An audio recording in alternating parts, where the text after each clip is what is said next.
Vézelay is a quintessential Burgundian medieval village whose basilica reigns supreme. This charming village has an imposing position, built along the crest of a hill, with panoramic views over the Mont de Morvan. The village stands on the edge of the Morvan Regional Park. The Basilica of Saint Madeleine is visible from many kilometers away, and even when low clouds cover the valley, the church appears regally out of the mist. The Basilica in Vezelay is the heart of this picturesque medieval town, and certainly one of Burgundy's most important treasures. It became famous historically as the starting point for the Crusades, and remains an important pilgrimage site. The Romanesque architecture of Burgundy's abbeys and churches is considered among the finest in the world. The beauty of the Basilica's western facade, a combination of Romanesque, Gothic, and 19th century architectural styles, pales compared to the treasures it houses in its interior. The facade's upper register dates to the 13th century. In the upper level of the facade stand statues of St. John the Evangelist, St. John the Baptist, St. Peter, and St. Paul.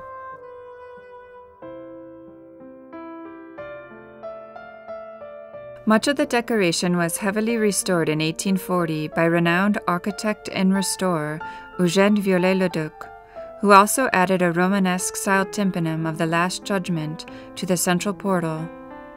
The figures displayed in the tympanum at Vezelay are elongated and angular, set in agitated poses.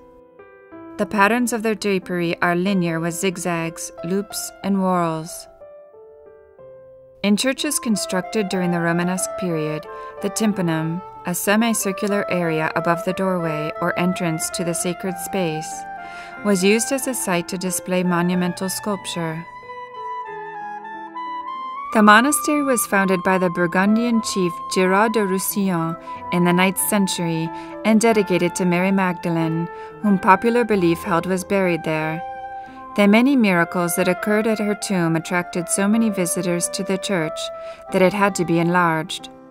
A fire destroyed the building in 1120, but rebuilding commenced immediately, and the church's nave was soon completed. In 1150 the narthex was added, and in 1215 the Romanesque Gothic choir and transept were finished. The church gained additional fame for its role in the Crusades. It was the site where Saint Bernard of Clairvaux preached the Second Crusade in 1146, and where King Philippe Auguste of France and King Richard the Lionhearted of England met to depart on the Third Crusade in 1190. The church's real beauty is in its interior. Upon entering through the great west door, one is struck by the penumbra that reigns within the Romanesque narthex. Though significantly smaller in size, the side portals flanking the central doorway also contain unique images.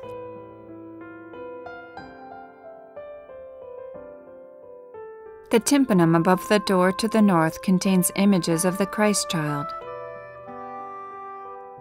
The great central tympanum depicts the mission of the apostles, or the preaching of the good news that Christ commanded at Pentecost. In the center is a large figure of Christ, seated within a mandala.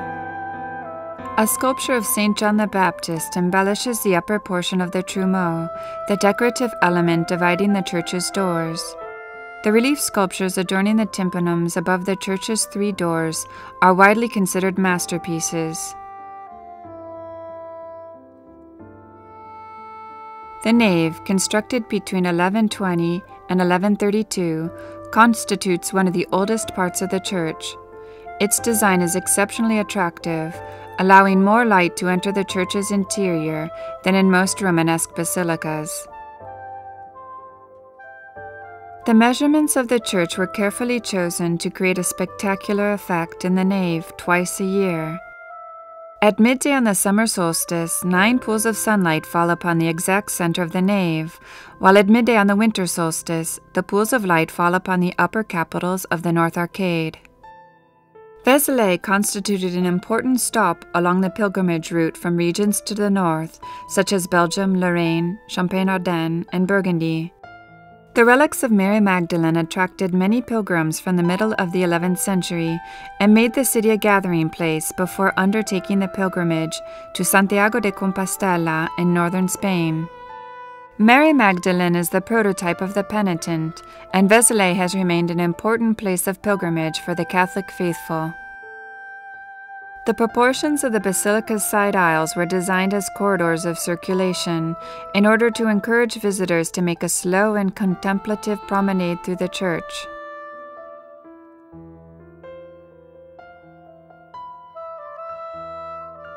Pillars and colonnettes rise from the floor to support the Romanesque vaults of the ceiling over the nave.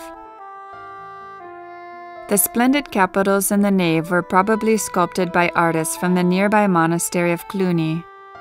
They depict Bible stories, ancient legends, and mythological creatures, often nestled within delicately carved foliage. The capitals bloom with a variety of exotic or local flora, serving as a kind of foundation element, designed to heighten the symbolic significance of the sculpture worked in relief upon the capitals. The basilica is the archetype of later cathedral plans, the most famous of which is the early St. Peter's in Rome. A basilica consists of a nave bordered along its sides by aisles, with a clerestory, apse, and choir. The choir symbolizes heaven, where the risen Christ reigns in glory, having conquered death. The Gothic choir was rebuilt at the end of the 12th century. The ambulatory, a continuous aisle which wraps around the circular structure or apse, is designed for use in processions. The 144 colonnettes adorning the main pillars symbolize the 144,000 elect of the Apocalypse. The arcades in the gallery above the choir may symbolize the 12 apostles. The ambulatory has radiating chapels. Much has been written about the symbolic meaning of the number of columns, arcades, and vaulting ribs used in the church. The open, light-filled ambulatory of Vezelay's Basilica offers a refreshing departure from the dark ambulatory spaces of many French pilgrimage cathedrals. The absence of stained glass contributes to this effect, as does the absence of a screen on the inner side of the ambulatory.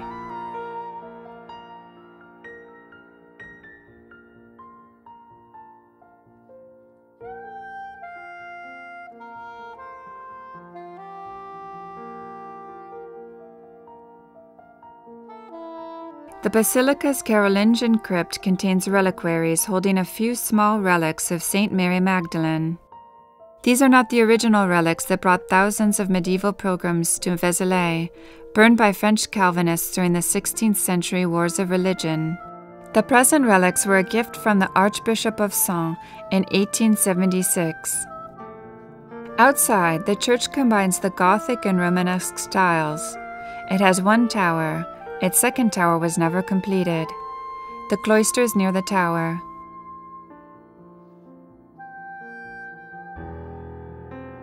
The basilica perfectly illustrates the austere principles of the Middle Ages, with its ascetic architecture, cloister, and gardens.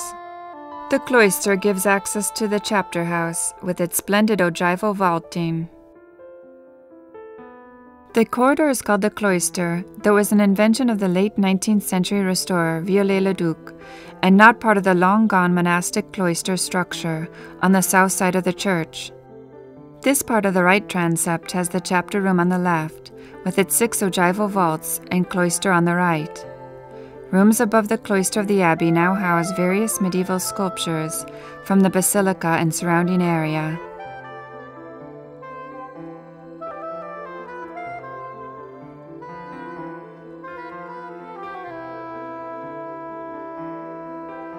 Vezelay is justly listed among the most beautiful villages of France, as well as being classified a World Heritage Site by UNESCO. From the terrace on the south side of the basilica, a beautiful view extends over the hills of the Morvan, with Vezelay's vineyards and the spire of Saint-Père in the foreground.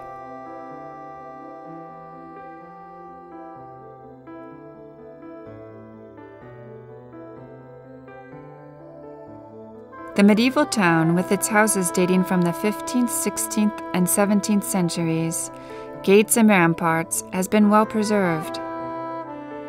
Jules Roy's house, with its beautiful garden, is situated in the upper part of the town, next to the Basilica.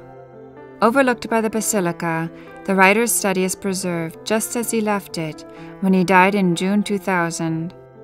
The real atmosphere, full of memories of the place he wrote his last books, has been preserved there. The house's terraced gardens provide a setting of rare serenity.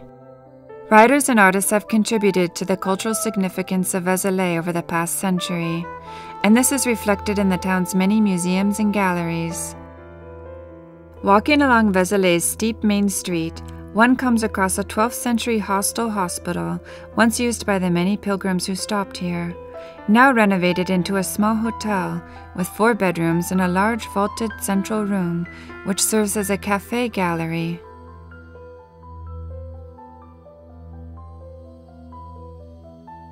Vezelay may be rooted in religion and history, but today the village has a vibrant modern life of its own, its main street positively throbbing with activity in the summer months. A few narrow winding streets lead off the main street, hemmed in by ancient houses featuring various examples of the local architecture. Romanesque houses stand side by side with Renaissance dwellings and 17th and 18th century buildings. Many of Vezelay's Romanesque-style houses were built with big, deep cellars, originally used to lodge the many pilgrims who passed through the town every year, and who in turn led to the town's prosperity. Those who wander through the village with an inquiring eye, taking the trouble to uncover each detail, will delight in how each stone, each ray of light, was carefully planned to create this so-called eternal hill. The medieval town has preserved its ramparts, gates, narrow streets, and battlements.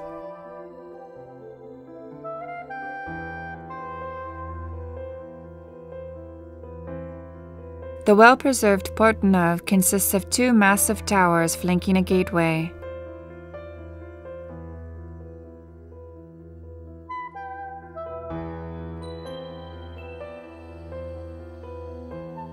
A marketplace selling local goods permits visitors to taste and buy local wines and honey, or colorful pottery and ceramics made by craftsmen from the area. Many of the Romanesque-style houses have been transformed into thriving small shops, where local and regional specialties and crafts are sold. The lovely town of Vezelay conveys a sense of simplicity and peaceful tranquility.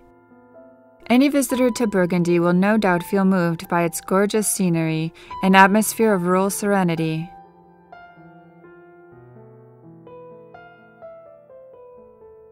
In 1979, UNESCO declared the site of Vezelay a World Heritage Site.